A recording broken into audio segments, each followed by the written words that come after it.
platform. So if you're not comfortable being recorded, please turn off your camera. Do you ever wonder why you sometimes hesitate to raise your hand to answer a question when it is asked in a big group? Why you hesitate to open your heart to somebody? Why you stop trusting people, or why you are not signing up to give a speech or take a certain role in our meeting? Our next speaker will attempt for you to glimpse into why. Moreover, this objective is to leave you with something valuable that, if you choose to, you can use it to transform yourself such that you are free to be and free to act. You can be someone who doesn't hesitate to raise your hand to answer a question. You could be someone who loves again. You can be someone who trusts others. You could be that person who doesn't hesitate to sign up. Ladies and gentlemen, please put your hands together and welcome Tan Tai to the stage. The title of Tan's speech is Past, Present, and Future. He's asking 8 to 10 minutes.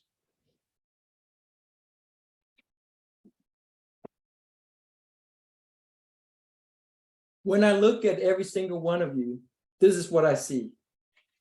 You're all grown adults, or at least it seems. Okay, all jokes aside. Now, this is what I see. You all have become a certain way in life. And by that, I mean that some of you have become confident, some are reserved, cautious, etc. Now, how did you all become that way in life? In other words, what got you to be the way you are right now? So go ahead and unmute yourself and share with me what you think that got you to become the way you are. And just say it. Experiences. Yes, experiences. Okay. Family. Family, yes. Trauma. Grandma, yes. Or No, trauma. Trauma. oh, trauma. Trauma. Trauma. Okay. Yes. I'm going to say all of the above right now. Exactly. They are all valid. Correct. Now, if I were to put them all together, what do we call that? They're your past. Right? It's obvious. They're your past, and there's nothing that we could do about our past. We can't change our past. We cannot unlearn something, unexperience some trauma, or we cannot not have our education or our parents. Good evening, fellow Toastmasters and very honored guests. Now I'm going to say something that's very radical. You ready? Your past has nothing to do with who you are today. Absolutely nothing. Zero. So now you may ask me, Tan, if my past is not what's giving me who I am today, then what is giving me who I am today? Your past is not giving who you are today. Rather, it's the future that you're living into that's giving you who you are today. Again, it's the future that you're living into that's giving you who you are today. I'm going to demonstrate this for you. Imagine it's Friday afternoon at about 4 o'clock. It's almost at the end of my work day and work week. Now, and I'm in the office. Now, I invite you to follow along with me and think about your own life. If Friday's not your last day of work or work week, think of whatever that work day is.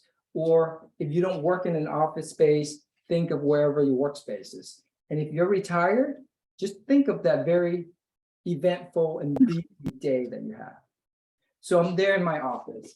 I still have a whole stack of project work to get through, about 50 emails to respond to, and 7 voice messages that sitting there on my voice or on my telephone that I got to get back to. And yet I'm ecstatic. Why? Because in my personal email, I have 2 tickets to go to Hawaii tomorrow with my wife for 7 days. Now, fast forward 7 days, and I'm there laying on the Waikiki beach on one of those lounge chairs. The sound of the wave is just perfect. The wind is so relaxing. The sun is kissing my face.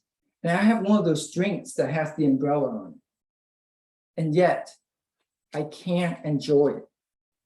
I'm preoccupied. Why? Because in my mind, I'm thinking tomorrow morning, I have to get back onto the airplane, fly back to California, and get back to work, and back to that same stack of project work that's still there. And by now, it's probably 500 emails or 35 voice messages that I gotta get to. The future that we're living into, it's what's giving us our present.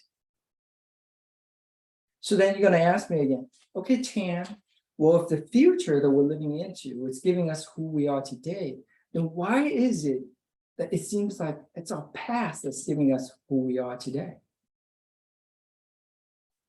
Why it seems like our past is giving us who we are today is because our past is not located in the past. Where do you think our past is located? Anyone? I think it's in the present. Very close, and that's worse. Our past is not located in the present, but it's located out there in the future. Our past is sitting out there in the future that's giving us who we are today. Now, I want to take you back to grade school. The teacher asked, what's 2 + 2? And you raise your hand because you knew the answer and you blurt it right out confidently. 3. Everybody in the classroom, all the kids laughed at you. What do you think you told yourself at that time?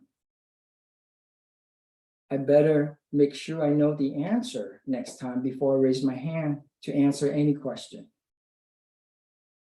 What about that first heartbreak that you got? What did you tell yourself then? I'm not going to open up my heart again to another person, or at least that easily. What about that time that someone, or that you trusted somebody and they took advantage of you? You probably told yourself, I'm not going to trust another person again. Or that time that you failed in a project or a speech and you told yourself that you're not good enough. All of these happened in the past. We made a decision about it, about ourselves.